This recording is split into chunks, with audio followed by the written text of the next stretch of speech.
it's Mayo. Today's video is going to be all about my story and my personal experiences with having mast cell activation syndrome. I also am going to share a little bit of my friend's story. She just recently passed away from Lyme disease, co-infections, and mast cell activation syndrome. We have a lot of parallels in our stories and such tragically different endings, and so it's something I really wanted to talk about and make a point of. If you haven't seen the first two videos of this series, I highly recommend it, and I will link those below.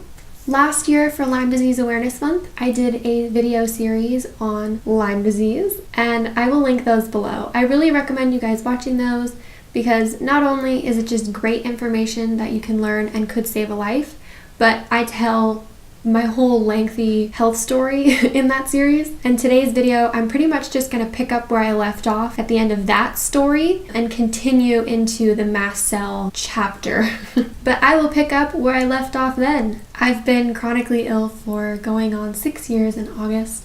In 2016, I was in the ER 6 times. I can show you the bracelets too. These are all of my ER bracelets from 2016. This was what 2016 was like for me, if you want to know.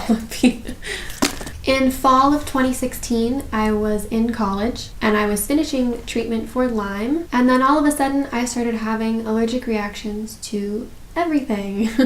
Full-blown anaphylactic, mouth burning, throat closing reactions to everything. I lost 10 pounds in 2 weeks, and the stress and just exhaustion of being so sick and not knowing what was wrong with me forced me to have to drop out of college, which was easily one of the hardest decisions I've ever had to make in my life, but it ended up being one of the best decisions of my life. I dropped out of college by October, and by that time I was getting IV saline about every 2 weeks. Getting saline and getting fluid so frequently is probably what kept me alive, honestly. By about December, we were highly suspecting that I had mast cell activation syndrome because a woman reached out to my mom and said my story sounded almost identical to her daughter's, who had mast cell activation syndrome. We had never heard of it, so we started doing our research, and my doctors did too. And after we researched it more, we all determined that I had mast cell activation syndrome, and we all felt that it was the missing link we'd been missing all of these years. Through my health, there's been a lot of complications and a lot of things that we didn't understand why it would happen, like why I would have opposite reactions to medications. Finding this diagnosis of mast cell activation gave us an explanation for so many mysteries and little things in my health that we never could figure out. It gave us so much hope, and then we were put on a 5-month waiting list to see mast cell doctors, and our hope was shattered. Anyone who's struggling with a chronic illness knows that when you get put on that waiting list to see a specialist, it's usually many months, and a lot of the times us super sick people don't have that much time. It's extremely frustrating, it's very disheartening, and it's just really hard to have to wait to get help that you only can hope will help and fix your problems. It was our only option, and it was our best shot, so we took it. And our goal in the meantime was to try and put some weight back on me and try and stabilize my health. And hopefully by the time we would see the specialist, we could actually start treatment and start making some real progress. Since we had a lot of waiting time, we started on this whole journey to try and find an antihistamine for me, because an antihistamine is how you would treat a histamine intolerance mast cell activation syndrome. In early December, we got me on an antihistamine, which we thought was going to work, and then I had an allergic reaction to it. All of my doctors were completely mind blown, and they said that's completely chemically and physically impossible for you to have an allergic reaction to an antihistamine. That makes no sense. I had one doctor out of my whole group that instantly came to us and said, "What's the filler?" And we were like, "What? A filler? What do you mean a filler? Filler in the pill? It's in what?" We had never heard of this, but apparently there are fillers in pills. So there's the prescription in the pill, and the rest of the capsule is filled with a filler of some kind, and most bottles don't list it, and most pharmacies don't tell you what they're putting in it. So we called the pharmacy and we asked, and turns out my pill was being filled with lactose. Freaking lactose. And I had been lactose intolerant for years. We took this news to the other doctors in my group, and they were all just as frustrated and shocked as we were. They had never even heard of fillers either, which is just freaking crazy. It's just mind-blowing that so many people don't know about this. And I had been sick for 5 years before we heard this. At one point, I was taking 60 pills a day, and had we known about fillers, there's no way we would have put me on that many pills. That's nuts. And if all of those were being filled with lactose, or even half of them, that's not just a minute dose of lactose anymore. That's a lot of lactose. So now, knowing this information about lactose, we went back to the pharmacy and we explicitly told them we need vitamin C in this pill, nothing else, just vitamin C and the antihistamine. We get the pill back, I take it, I have an allergic reaction almost instantly. We called the pharmacy, we said, what did you put in this pill? And they said, oh, we ran out of vitamin C, so we put microcrystalline cellulose in it. Let me just tell you, my parents and my doctors were livid. We easily could have sued because I went into an instant anaphylactic reaction and it could have killed me. I have had so much wrongdoing to me in all of my years of being sick by the medical community, and we never try and come back with revenge on these people. We always come back and just say, you messed up and you need to fix this. So that's what we did. We went back to the pharmacy, we told them their wrongdoing, we told them how detrimental it could have been to me, could have killed me, they could have been sued, and we said you need to start listing your fillers on all of your pills from now on because this could kill people, or this could seriously be affecting people's health in negative ways. And a lot of doctors don't know of this, so you as a pharmacist, this is your responsibility to put this on the bottle. And they did. They changed their entire policy, and from that point forward, they started listing all fillers on bottles and telling people what they were actually putting in their pill. So yay! Third time's the charm. We actually ended up trying a gel capsule, just an empty gel cap. I didn't have a reaction to that. We tried the vitamin C solo. I didn't have a reaction to that. Then we added in the antihistamine, which would be the full pill I would be taking, and I didn't have a reaction to that either. At that point, we had officially declared that I was not allergic to the pill. At this point in my health, we were trying to identify and eliminate triggers from my health so we could just get my body to stop reacting. And so that was a very hard process. Also, during this time, my allergic reactions to food was worsening. And by January 2017, I was down to only 2 foods that I was not having reactions to. I was eating boiled, plain, shredded chicken and plain brown rice noodles, and that's it. That's what I lived off of for about 2 months. Other ways I had been affected by mast cell activation. In my last video, I shared that histamine affects the brain, gut, spinal cord, and uterus, and I was affected in all of those areas. I had a ton of neurological problems. My spinal cord was excruciatingly painful, and obviously if your spinal cord is having pain, your entire body has pain. My gut was really bad. I developed gastroparesis, and gastroparesis in extreme cases can cause total paralysis of your intestines and your gut to the point that you would need medical intervention to just pass food through your body. Thank God mine didn't get that bad, but it was heading in that direction very quickly. And my uterus, good old uterus. Histamine causes the uterus to contract, and I had really horrendous periods for years. If any of those things are things people want me to talk about more, let me know, because I could go into a lot of depth about all of those things. I've learned so much, and I could really share a lot. Along with all of those things, I was reacting to all foods, all things on my body, and then I started reacting to things just in my environment, like smells and the air. It was so bad. It was so out of control. It was just ridiculous. And at that point, we still weren't even sure I would live to see springtime. Thank God my appointment for the mast cell specialist came around by late winter. They upped my antihistamine dose, and then many months later, we increased it and doubled that dose to twice a day, and that made a huge impact. We also were referred to start seeing an osteopath, which I'm not sure I can actually really explain what she does.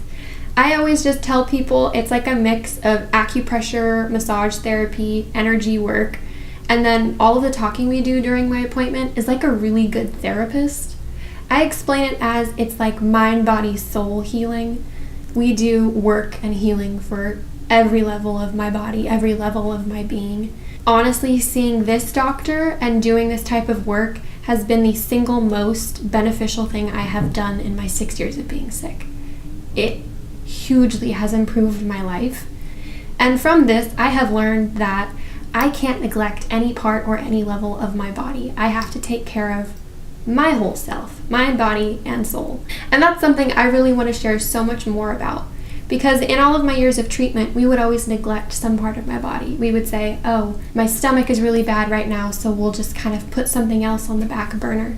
There was always some kind of crisis that was so bad that we couldn't deal with other things. And I have come to realize that my body is so sensitive that I can't neglect any part of my body, any part of my being. I have to take care of all of me every day. In my next video, that is what I'm going to talk so much more about. I'm going to share all of the changes we made. Not only was it the last phase of healing for my Lyme disease and co-infections, but it also became how we healed and stabilized my mast cell activation syndrome. And honestly, I think it's just advice and healing that works with so many other situations and illnesses. I think it's so universal, and a lot of these steps are something that anyone could take something from. So I'm super excited to share what's in my next video, so stay tuned for that next week. At this point, I would love to just share a little bit about my friend Alex's story. We have seriously so many parallels in our stories and in our lives. Her life fell apart much like mine did.